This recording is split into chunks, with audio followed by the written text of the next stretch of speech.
지난주에 북이스라엘의 멸망을 보았습니다. 주전 722년 호세아 왕 때 아수르에 의해서 북이스라엘이 멸망하게 됩니다. 북이스라엘이 멸망하게 된 원인에 대해서 성경 말씀을 통해서 우리가 보았죠. 그들은 먼저 하나님의 은혜를 잊었습니다. 하나님의 은혜, 어떤 은혜입니까? 구원해 주신 하나님의 은혜. 애굽에서 종살이 하게 될 때 그들의 울부짖음을 들으시고 그들을 구원해 주신 하나님의 은혜를 그들은 잊었습니다. 또 다른 신을 경외하며 섬겼습니다. 구원해 주신 분 하나님이신데 그 하나님과 언약을 맺고 맺었던 그런 백성인데 다른 신을 경외하며 섬겼습니다. 또 이 언약과 말씀을 버리고 허망한 것을 따라서 우상 숭배를 하게 되었죠. 무엇보다도 지난주에 말씀을 나눈 것처럼요, 선지자와 선견자를 통하여서 하나님께서 말씀하셨잖아요. 뭐라고 계속해서 이야기했습니까? 너희가 돌아오라 라고 그렇게 얘기했습니다.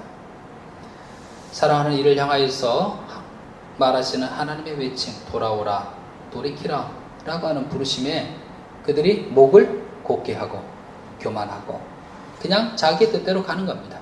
마치 야생마가 길들여지지 않는 야생마가 이렇게 줄을 당기게 될 때에 버티고 서서 목을 곧게 하고 버티고 서서 자기 길로 가는 것처럼 하나님께서 너희가 돌이켜라 돌아오라 라고 그렇게 말씀하시게 될 때 그들을 인도하려고 그러게 될 때에 버티고 서서 그동안 자기가 살아왔던 대로 자기의 방식대로 그렇게 살아가는 목을 곧게 하고 교만한 모습으로 자기 길을 갔던 그들에게 결국 심판이 내려지게 됐습니다. 북이스라엘이 이렇게 멸망하게 된 것이죠. 북이스라엘이 이렇게 아수르에서 멸망하게 되자 아수르 왕이 어떤 정책을 보게 되냐면요, 먼저는 이스라엘 포로들을 자기 땅으로 이주를 시킵니다. 그 점령한 그 북이스라엘 땅에 그 사람들을 그냥 그대로 내버려 두는 것이 아니라 그 사람들을 이주시켜서 자기 땅으로, 아수르 땅으로 이주를 시키게 됩니다. 왜 그렇겠습니까? 혹시나 일어날지 모르는 반란이 일어나는 것을 방지하고자 그렇게 했습니다. 포로로 북이스라엘이 끌려가게 되죠. 아수르로 가게 돼서 거기서 새롭게 정착을 해야 되게 되죠. 거기서 정착한다라고 하는 것은 그 아수르 사람들과 함께 살아간다라고 하는 것은요, 영향을 받게 됐죠. 그들의 종교, 그들의 문화, 이런 영향을 다 받게 됐죠. 그러니 북이스라엘, 하나님께서 택하여서 하나님 백성으로 삼았던 이 북이스라엘, 이 이스라엘이 완전히 이방 문화에 동화되어서 그 10지파잖아요. 북이스라엘 10지파잖아요. 남유다는 2지파고 10지파가 완전히 동화되어서 이방인과 같이 그렇게 동화되는 것을 보게 됩니다. 동화되었다라고 하는 말이 우리에게 뭔가 도전이 되죠. 우리가 그리스도인들이 정말 마치 하나님의 선택된 백성으로서 하나님의 자녀로서 지파로서 이 세상에서 빛이 되고 영향을 끼치며 예수님이 중심이 돼서 오히려 이 세상에 영향을 끼쳐야 되는데 동화가 될 수 있죠. 그냥 이 세상 살아가는 가운데 그냥 동화가 되어서 세상의 가치관과 세상에서 이야기하는 그런 기준대로 동화가 되어서 살아가는 것처럼 북이스라엘 사람들이 아수르로 이주해 가서 그렇게 동화해버리고 맙니다. 완전히 정체성을 잃어버리는 거죠. 우리 그리스도인의 정체성이 무엇인지를 늘 생각하겠습니다. 우리가 하나님 말씀을 끊임없이 읽고 묵상하는 이유가, 하나님의 이름을 부르며 성령 안에서 우리가 기도하는 이유가 뭡니까? 우리의 정체성을, 이 땅에서 우리의 정체성을 잃어버리지 아니하고 그 정체성을 가지고 이 세상에서 영향을, 그 예수님의 빛된 선한 영향력을 주는 사람으로 살기 위함인 것이죠. 북이스라엘 사람들이 대부분의 많은 사람들이 끌려갔잖아요. 아수르로 끌려가게 되죠. 그러면 북이스라엘은 많이 사람들이 없을 것 아니에요. 아수르 왕이 어떻게 합니까? 비어진 이 북이스라엘에 아수르 사람들을 또 데려다가, 아수르에 있는 여러 민족들의 사람들을 데려다가 이곳으로 또 데리고 옵니다. 이곳에 정착시키는 거죠. 완전히 섞어버리는 거죠. 그래서 오늘 말씀에도 이렇게 시작했잖아요. 아수르 왕이 바벨론과 구다와 아다와 하막과 스발와임에서 사람을 옮겨다가 이스라엘 자손을 대신하여서 사마리아 여러 성읍에 두었다 라고 이렇게 얘기하고 있습니다. 그러니 아수르에 있던 여러 민족들의 사람들이 이 사마리아에 이주해 왔을 때에 여기서 정착하여 살려 그렇게 될 때에 한 일이 발생하게 됩니다. 어떤 일이 발생했습니까? 25절에 보니까 그들이 처음으로 거기 거주할 때에 여호와를 경외하지 아니하므로 여호와께서 사자들을 그들 가운데에 보내심에 몇 사람을 죽인지라. 사람이 죽는 일이 일어났어요. 이 북이스라엘 와서 사마리아 땅에 와서 이 아수르 사람들이 정착하여 살아가려는데 그 초기에 사람이 죽는 일이 일어났는데 성경은 하나님께서 그렇게 하셨대요. 하나님께서 사자들을 보내서 그들을 죽였다라고 되어 있습니다. 왜 그들이 죽었다라고 성경 이야기하고 있습니까? 여호와를 경외하지 아니하므로. 그럼 여러분 한 의문이 들지 않아요? 아니 아수르 사람들 아니에요? 아수르에서 이주해 온 사람들 아니에요? 그럼 아수르에서 이주해 온 이 사람들은 하나님을 경외하며 살아간 사람들이 아니었고 이방인들인데, 그런데 그들이 하나님을 경외하지 않는 일이 한두 해가 아니잖아요. 사실은 그들이 그들의 땅에 있을 때 뭐 여호와 하나님을 섬기지도 않았고 그냥 이 땅에 명령에 따라서 아수르 왕의 명령에 따라서 북이스라엘에 왔는데 하나님을 경외하지 않는 것이 당연한 거고, 그리고 그간은 그렇게 하나님께서 거기에 대해서 별 말이 없으시다가 갑자기 북이스라엘로 이주해온 이 아수르 사람 몇 사람을 죽여버린 겁니다. 그리고는 말씀하기를 하나님을 경외하지 않아서 죽였다라고 그렇게 얘기를 하고 있는 겁니다. 아니 도대체 지금까지 하나님 경외하지 않았는데 왜 또 갑자기 하나님께서 그렇게 하신 것이냐라고 하는 거죠. 그런데 지금 이 아수에서 이주해 있는 사람들의 지금 상황이, 그가 살고 있는 땅이 달라졌어요. 그죠? 그전에는 어떤 땅에 살고 있습니까? 이방인 땅에 살고 있잖아요. 아수르 땅에 살고 있잖아요. 그런데 지금은 어느 땅에 이주해 온 겁니까? 북이스라엘 땅, 즉 다른 말로 표현해서 하나님의 백성이 거하던 땅에 온 겁니다. 하나님의 백성의 땅이 거하던 곳, 바로 그곳에 왔던 거예요. 그럼 하나님 백성이 거하던 땅에 왔던 그들이 하나님을 경외하지 아니함으로 사자들을 보내서 죽인 이 하나님의 이 일이 무엇을 깨닫게 합니까? 너희들이 이방 나라에서 하나님을 경외하지 않고 살았을지 모르지만은 하나님 백성이 거하던 이 땅에서는 어떻게 해야지만 살아갈 수 있다? 하나님을 경외해야지만 살아갈 수 있다라고 하는 것을 보인 겁니다. 하나님의 땅에 살아가는 자, 성지에 살아가는 자, 그는 하나님을 경외해야 된다라고 하는 것을 가시적으로 보인 거죠. 여러분, 하나님 땅에 들어간 사람들이라고 하는 그런 생각이 납니다. 하나님 땅에 들어간 사람들. 지금 아수르에서 온 사람들이 하나님 땅에 들어간 사람들이잖아요. 하나님 땅에 들어간 사람들이라고 그랬을 때 또 누가 생각납니까? 저는 바로 우리들이 생각납니다. 우리 그리스도인들이 생각납니다. 우리는요, 사실 죄로 말미암아서 멸망에 이르렀던 사람들이었습니다. 그런 우리들이 예수님을 통하여서 예수님의 그 보혈의 희생, 그 대속의 죽음을 통하여서 어디에 들어가게 되었습니까? 하나님의 은혜 안에 들어가게 되었습니다. 하나님의 백성 안에 들어가게 된 거잖아요. 하나님의 땅에 들어간 것처럼 하나님의 백성으로서 살아가는 그 삶에 들어가게 된 거잖아요. 복음을 듣기 전에는 우리는 하나님에 대해서 알지도 못하고 예수님에 대해서 알지도 못하고 죄에 대해서 심판에 대해서 알지 못하던 사람들이었습니다. 그런데 복음을 통해서 우리는 알게 되었어요. 이 창조주가 하나님이신 것을, 그 하나님이 죄에 대해서 어떤 공의로운 분이심을, 또 그 죄에 대해서 우리를 사랑하셔서 예수님을 이 땅에 보내신 이유가 무엇인 것인가를, 예수님을 믿음으로 우리에게 어떤 구원의 역사가 이루어지는 것을 듣게 되었습니다. 이 복음을 듣던 우리들은요, 뭡니까? 더 이상 핑계치 못하는 거죠. 복음을 이미 들은 우리들은요.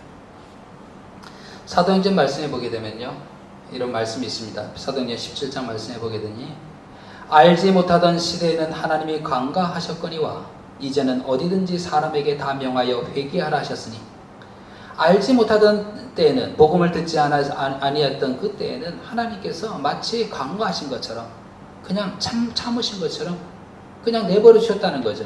그런데 지금은요, 복음이 전해졌다 이거죠. 이는 정하신 사람으로 하여금 천하를 공의로 심판하는 날을 작정하시고 정하신 사람 누구? 바로 예수 그리스도. 그를 통하여서 심판주로 세우시고 이에 그를 죽은 자 가운데서 다시 살리신 것으로 모든 사람에게 믿을 만한 증거를 주셨습니다. 무엇이 증거가 된다는 얘기입니까? 예수님의 십자가의 죽음과 예수님이 다시 살아나시는 부활의 증거를 통하여서 복음을 들은 우리들이 핑계치 못할지니라. 하나님의 땅으로 들어온 자들, 복음을 들은 자들은 핑계치 못할 것입니다. 이제는요, 그들의 삶의 목표가 분명해지는 것입니다. 어떤 목표로? 그 땅에 들어온 자는 어떤 목표로 살아가는 것입니까? 하나님을 경외하는 삶을 살아가는 겁니다. 예. 우리가 자녀들을 키우면서 너 앞으로 뭐 할 거니? 우리는 어떤 직업을 생각할 때가 많잖아요. 너 뭐 변호사 될 거야? 의사 될 거야? 그래서 물었을 때 아이가 저 의사 될 거예요. 지금 뭐 가장 인기 있는 직업이 아직까지 보게 되면 뭐 의사, 변호사, 뭐 엔지니어 뭐 이런 거잖아요. 글쎄요, 뭐 사법부 쪽에서 일하는 사람일지도 모르죠. 그렇게 들면 부모님이 그냥 뿌듯해가지고 저 아이가 저런 꿈을 가지고 있구나. 근데 사실 우리가 자녀들에게 물어봐야 될 것은 그거죠. 너는 어떤 방향의 삶을 살아갈 거니? 라고 하는 거죠. 너는 어떻게 살아갈 거니? 라고 하는 걸 사실은 물어봐야 되는 거죠. 누가 될 거니? 어떤 직업을 가진 사람이 될 거니? 라고 하는 것이 아니죠. 그렇다 그러면 하나님의 땅에 들어간 자, 복음을 들은 우리들에게 있어서 우리의 삶은 분명해집니다. 말씀을 통해서도 분명히 알게 됩니다. 그것은 뭡니까? 하나님을 경외하는 삶을 살아가게 된 겁니다. 이를 가시적으로 하나님 땅에서는 하나님을 경외하는 삶을 살아야 된다는 것을 가시적으로 보여준 사건이 바로 아수르 사람들이 하나님을 경외하지 아니함으로 사자들에 의하여서 죽임당한 그런 일이 일어났다는 것을 보게 됩니다. 몇 사람이 죽었잖아요. 사람들이 아수르 왕에게 보고하게 되겠죠. 이렇게 보고하게 됩니다. 왕께서 사마리아 여러 성읍에 옮겨 거주하게 하신 민족들이 그 땅 신의 법을 알지 못하여 그들의 신이 사자들을 보내어 그들을 죽였습니다. 이 보고를 받은 아수르 왕이 어떤 조처를 취하게 됩니까? 북이스라엘에서 잡혀온 포로들 가운데서요, 제사장을 한 사람을 택하여다가 그를 보내게 됩니다. 그리고 그로 하여금 베델에 거주하게 하고 사람들에게 뭘 가르치게 하냐면 그의 신의 법, 즉 우리로 얘기하면 누굽니까? 대상이 누굽니까? 하나님의 법을 가르치게 합니다. 그럼 이제 우리가 이 말씀을 딱 보니까 아수르 이 일로 인하여서 그들이 하나님의 법을 배우게 되었으니 정말 잘된 것 아니에요. 이 북이스라엘이 멸망하긴 하였지만은 이곳에 이주해온 그 아수르 사람들이 이제 하나님의 법을 배우기 시작했으니 너무나 잘된 것 아니에요. 그런데 그 이후의 스토리를 보게 되면 그렇게 아름답지만은 않습니다. 그 이후에 보게 되면 29절에 뭐라고 되어 있냐면 그러나 각 민족이 각기 자기의 신상들을 만들어 사마리아 사람이 지은 여러 산당들에 두매 각 민족이 자기들이 거주한 성읍에서 그렇게 하여 각 민족들이 아수르에서 이주한 각 민족들이요 자기의 신상들을 만들어서 사마리아 산당에 두고 그것을 섬겼다는 거예요. 그러면 아니 도대체 분명히 아수르에서 제사장이 와서 하나님의 법을 가르쳤다라 그렇게 됐는데 그러면 하나님을 잘 믿는 백성으로 하나님을 잘 믿는 사람으로 바뀌어야 되는데 아니 도대체 왜 그렇게 우상 숭배를 하고 있는 거야? 이거 뭔가 잘못된 거 아니야? 라고 그렇게 생각할 수 있잖아요. 그런데 왜 그렇게 됐는지를 이후의 말씀을 보면 알게 됩니다. 32절 33절에 보게 되면요. 그들이 또 여호와를 경외하여 자기 중에서 사람을 산당의 제사장으로 택하여 그 산당들에서 자기를 위하여 제사를 드리게 하니라. 이와 같이 그들이 여호와도 경외하고 또한 어디서부터 옮겨왔든지 그 민족의 풍속대로 자기의 신들도 섬겼더라. 어떻게 한 겁니까? 하나님도 섬기고 자기들이 가지고 온 신들도 섬기고 같이 섬긴 겁니다.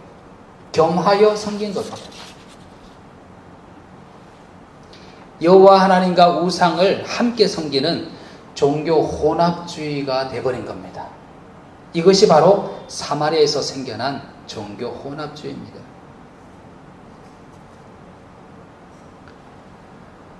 사실 북이스라엘에서 종교 혼합주의가 생겨날 수 있는 그런 토양이 이미 있었어요.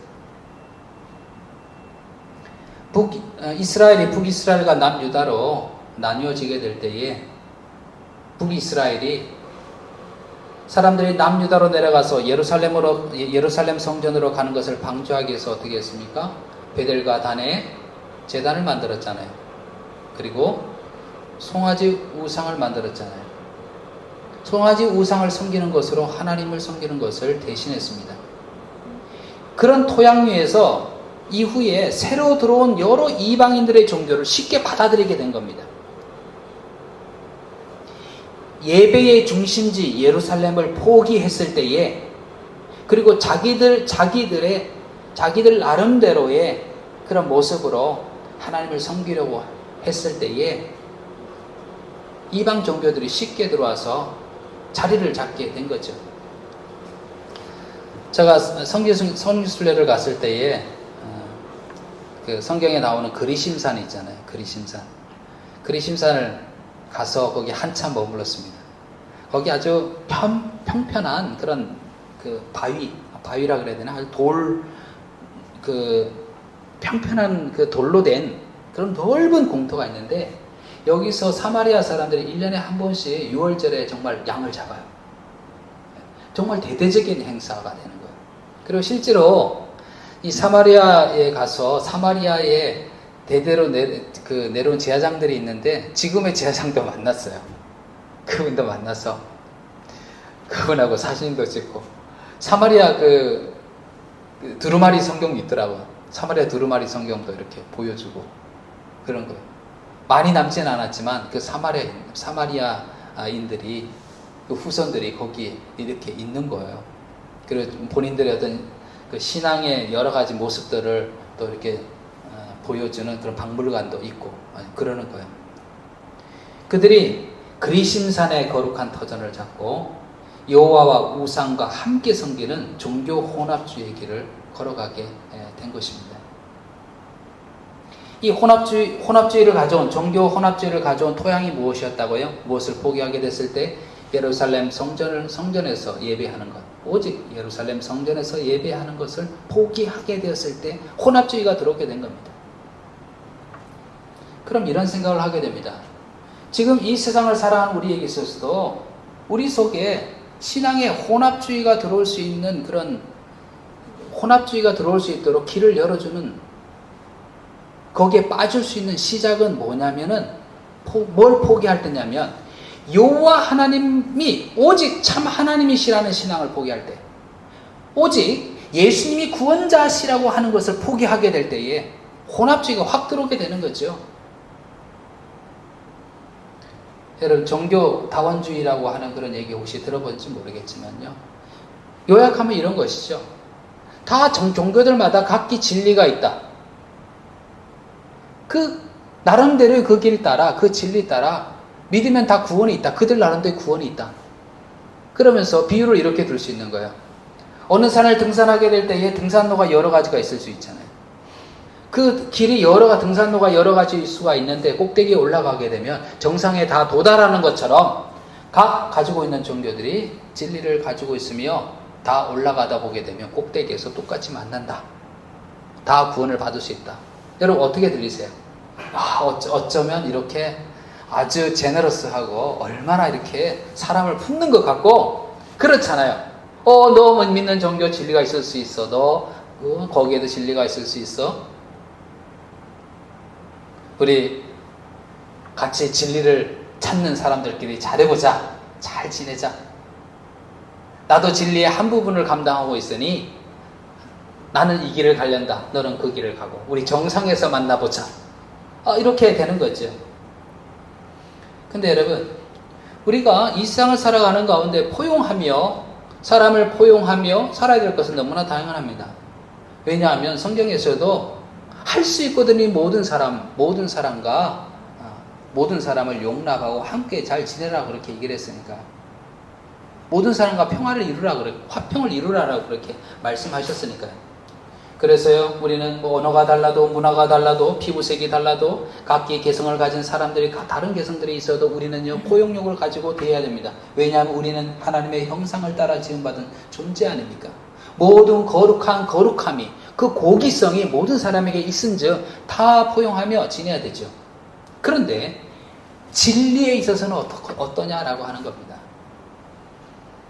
참 하나님이 누군가, 하나님에 대해서, 하나님께로 이르는 그 길, 구원의 길에 대해서는 어떻습니까? 이것은 배타성을 띌 수밖에 없습니다. 예수님께서 말씀하셨잖아요. 나는 길이요, 진리요, 생명이니 나로 말미암지 않고서는 아버지께로 이를 자가 없다. 우리는 성경의 말씀을 진리로 믿고 있잖아요. 이 구원을 얻는 길에 대해서만큼은 배타성을 가질 수밖에 없는 거예요. 그것은 마치 빛과 어둠이 공존하지 못하기 때문에 그렇습니다. 예수님께서 이 땅에 어두운 가운데 있는 이 세상에 빛으로 오셨다 그랬잖아요. 세상에 빛으로 오셨다 이거죠. 어두운 가운데 있는 세상에 빛으로 오셨습니다. 어둠과 빛이 같이 할 수 없는 것처럼 예수님이 오심을 통해서 보여준 그 구원의 길은 단 한 길, 오직 한 길, 바로 예수님이기 때문에 그렇습니다. 다른 이로서는 구원을 받을 수 없나니 천하의 다른 이름으로 구원받을 만한 이름을 우리에게 주신 일이 없다라고 베드로가 이야기를 했죠. 성경에서 이야기를 하고 있지 않습니까? 바울이 전도를 하다가 아덴이라고 하는 곳에 이르렀어요. 아덴이라고 하는 곳에 갔더니 사람들이 많이 그 아레오바고 그 광장에 모여서 서로 토론들하고 이야기하기를 좋아하는 겁니다. 이 사람들이 즐겨 하는 것이 뭐냐면요, 뭐 새로운 것이 없나 하고 늘 새로운 걸 찾는 거예요. 어떤 이방 사람이 와서, 어떤 외국인이 와서 자기들이 믿는 신에 대해서 이야기를 하게 되면 그걸 잘 듣고 그 신에 대해서 또 잘 공부하고 그 신의 뭐 형상을 만들어서 그 또 세워놓는 거예요. 그러니 외국인들 모든 사람들이 소개한 모든 신들의 형상들이 다 있는 거예요. 다 있어요.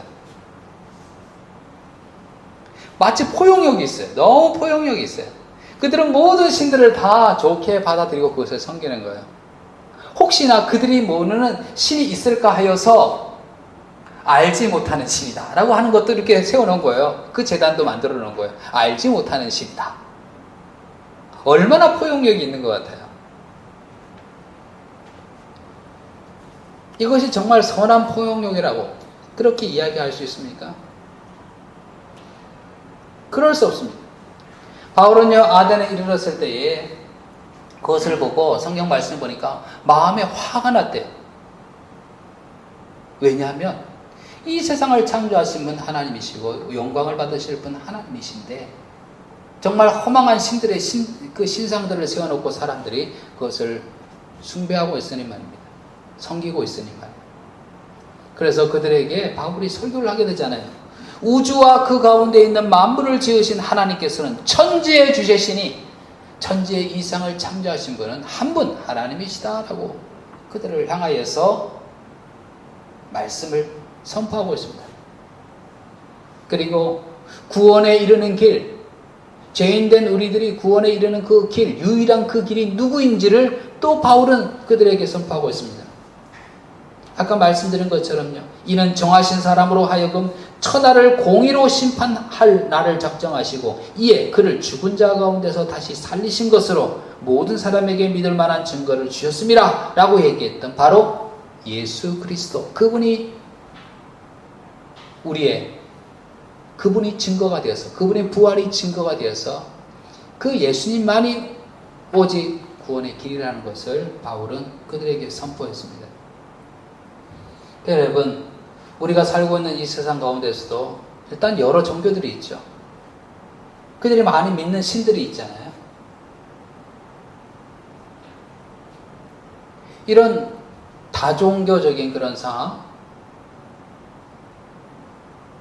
구원의 길을 제시하는 많은 길들을 사람들이 얘기하는 이 상황 속에서 이 사마리아와 같이 종교 혼합주의에 빠지지 않기 위해서는 성경에서 계속해서 선포하는 바 유일한 참 신이신 하나님만을 섬기고 예수님만이 참 구원의 길이라고 하는 것을, 유일한 구원자이시라고 하는 것을 분명히 고백하며 나가야 된다라고 하는 거죠. 성경은 이를 계속해서 선포하고 있죠. 오직 여호와는 참 하나님이시요 살아계신 하나님이요 영원한 왕이시라. 만민이 각각 자기의 신의 이름을 의지하여 행하되 오직 우리는 우리 하나님 여호와의 이름을 의지하여 영원히 행하리로다. 예수님이 오직 구원자시라, 오직 우리의 한 번 구원자시라고 하는 것도 계속해서 성경은 이야기하고 있죠.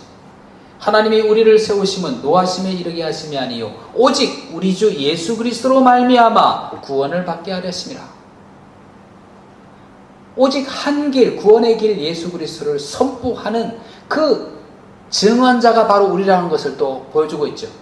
우리는 우리를 전파하는 것이 아니라 오직 그리스도 예수의 주 되신 것과 또 예수를 위하여 우리가 너희의 종된 것임을 전파함이라.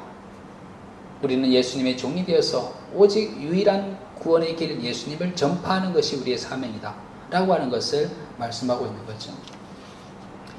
이 말씀이 변함없이 우리 속에서 고백되어지고 그렇게 될 때에 사마리아에 임하였던 그런 종교 혼합주의가 되어서 하나님도 섬기고 우상도 섬기고 했던 그런 종교 혼합주의적인 모습에서 살아가는 것이 아니라 오직 하나님이 참신이시며 예수님이 우리의 유일한 구원자심을 선포하며 살아가게 될 것입니다.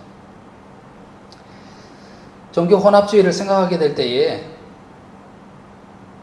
다른 종교, 다른 신을 내가 섬기지 않습니다. 겸하여 섬기고 있지 않습니다. 얘기할 수 있잖아요. 그런데 우리가 다 알다시피 우리에게는 이 세상에는 무엇보다도 강력한 그런 다른 신이, 그 다른 신을 섬기고 하나님도 섬기고 그것도 섬길 수 있는 무엇보다도 강력한 그런 우상이 우리에게 있음을 우리는 알고 있습니다. 뭡니까? 돈의 파워, 돈과 모든 사람이 돈에 매여서 또 뭡니까? 모든 사람이 세상의 권력에 또 모든 사람이 죄된 욕망에 이것이 현대에 있어서 가장 강력한 그런 신으로 우리가 빠질 수 있는, 우리가 혼합주의에 빠질 수 있는 그런 강력한 우상이라는 것을 우리는 너무나 잘 알고 있죠. 예수님의 제자가 되기 위해 했던 한 청년이 있었잖아요. 예수님께 와서 물었어요. 어떻게 해야 영생을 얻을 수 있습니까? 너무 멋진 질문이잖아요. 정말 그 젊은이의 마음속에 이런 질문을 하게 됐다는 것만 하더라도 얼마나 대단합니까? 그때 예수님께서 말씀하셨잖아요. 예수께서 이르시되 너가 온전하고자 할진대 네 소유를 팔아 가난한 자들에게 주라. 그리하면 하늘에서 보화가 내게 있으리라. 그리고 와서 나를 따르라. 이 예수님께서 하신 말씀은요, 사유재산을 부정하신 것이 아닙니다. 그러면 예수 믿으면 사유재산을 가져서는 안 되네? 그렇게 적용해서는 안 됩니다. 부자 청년을 보고 예수님께서 그걸 깨뜨려 보신 예수님께서 자신을 따르고자 하는 이 청년에게 있어서 예수님을 따르는 데 있어서 걸림돌이 될 수 있는 우상이 무엇인지를 본 거예요. 무엇이 우상이 될 수 있는 것을 본 거예요. 바로 그것이 재물이라는 거 하는 것을 본 거예요. 그래서 그에게 얘기하는 겁니다. 너 나를 따르려느냐? 너 영생을 구하느냐? 그러면 너의 가지고 있는 재산을 팔아 가난한 자들에게 나눠주고 그리고 난 후에 나를 따르라 라고 얘기를 하는 겁니다.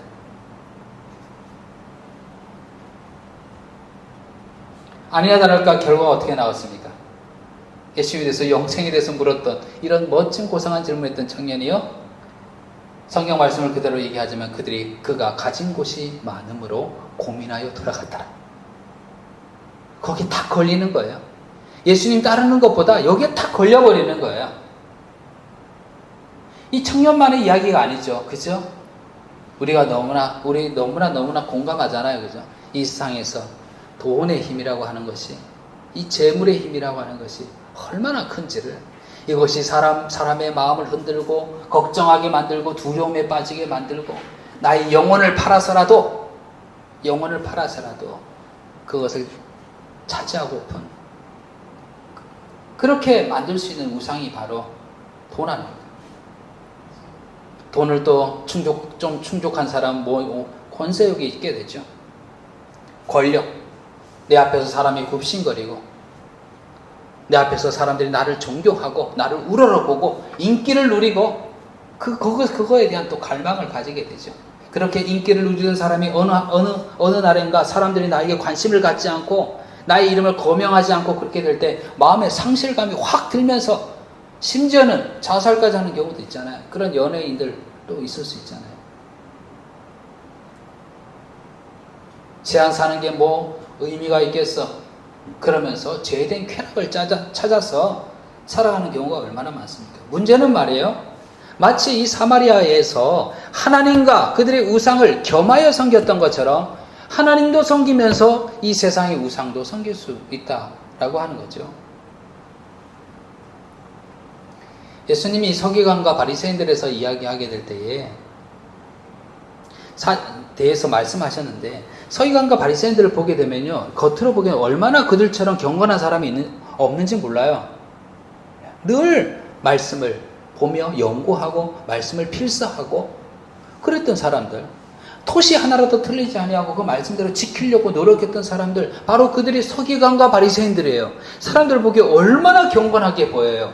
그런데 중심을 깨뜨려 보시는 예수님께서 서기관과 바리새인들에게 대하여서 뭐라고 얘기하셨습니까?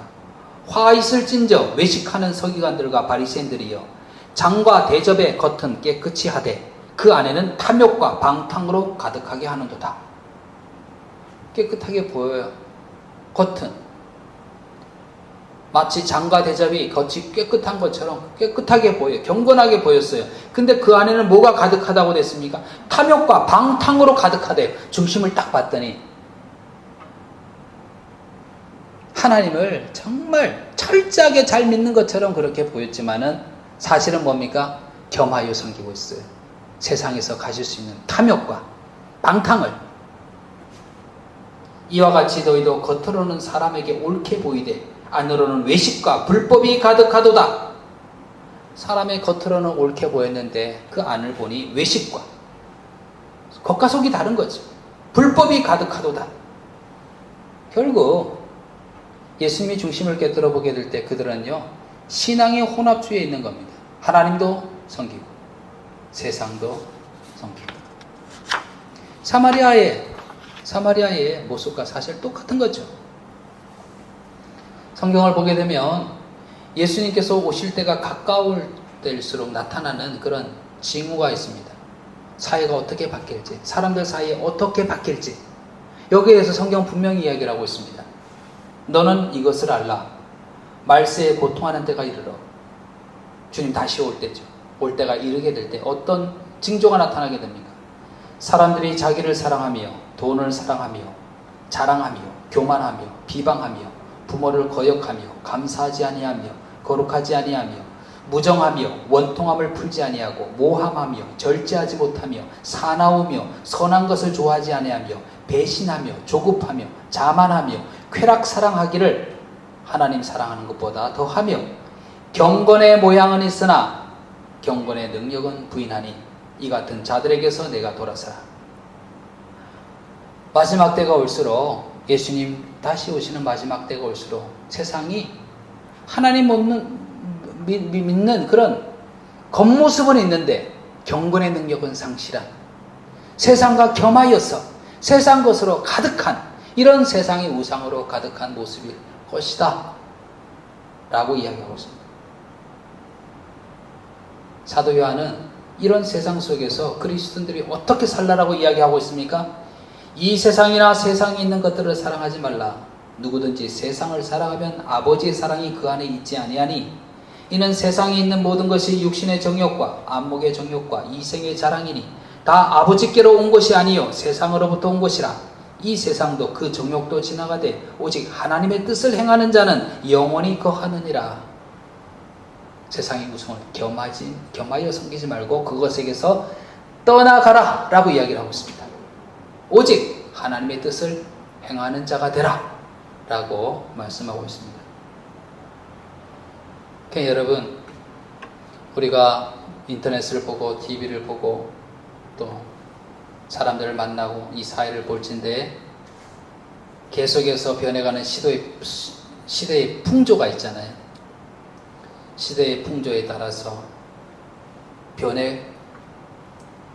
근본적인 그 진리를 향한 그 마음이 변치 아니하고 그 속에서 변치 아니하고 오직 우리 하나님 향한 우리의 신앙이 구주 예수님을 모시고 살아가는 우리의 신앙이 더욱더 순수해질 수 있도록 더욱더 온전해질 수 있도록 세상은 복잡하고 세상이 우리와 겸하여 섬기라고 하는 그런 많은 신들이 있을지라도 우리는 하나님을 향한 우리의 신앙은 더욱더 순수해지고 온전해질 수 있도록 해야 되는 것이죠.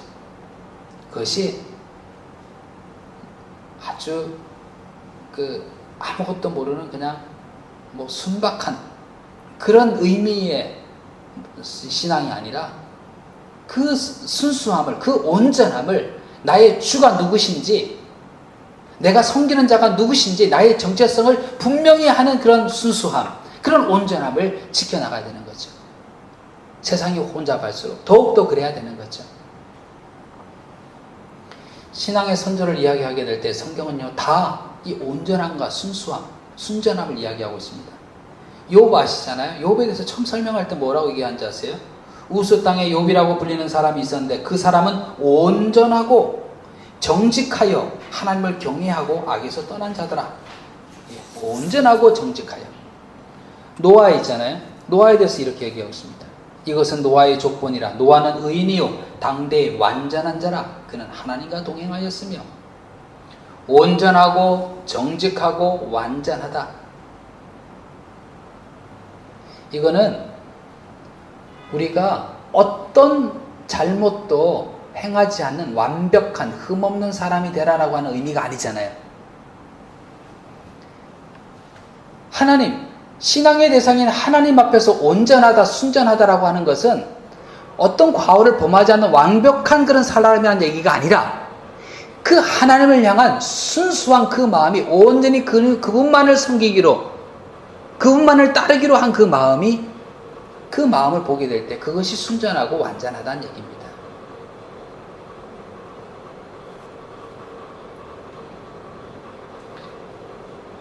이 세상에서 계속해서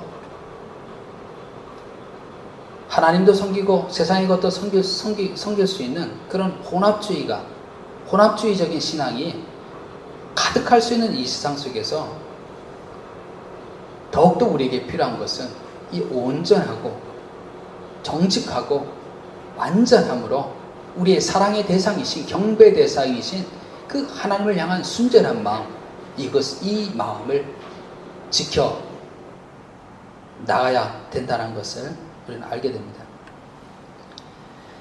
하나님과 이스라엘 백성의 사이를 또 예수님과 예수를 믿는 우리들의 사이를 이야기할 때 신랑과 신부에 많이 비유하잖아요. 그런 신부를 얘기할 때 그냥 신부라고 그렇게 얘기하지만 않고 뭐라고 얘기합니까? 순결한 신부라고 그렇게 얘기를 하잖아요. 예. 신랑을 기다리는 순결한 신부. 예. 바로 이 신부와 같은 모습, 신앙의 혼합주의가 가득한 이 세상 가운데서 오직 내 사랑의 대상 하나님, 내 온전한 오직 구원자 되신 예수님을 향한 그 마음, 그 고백, 이것을 지켜나는 순전한 신부로서 살아가야 된다는 것을 오늘 말씀을 통해서 우리가 다시 한번 깨닫게 됩니다. 북이스라엘 멸망 후에 사마리아 땅에 종교 혼합주의로 가득한 것을 보면서 우리가 순전한 신앙이라고 하는 의미를 다시 한번 생각하시길 바랍니다.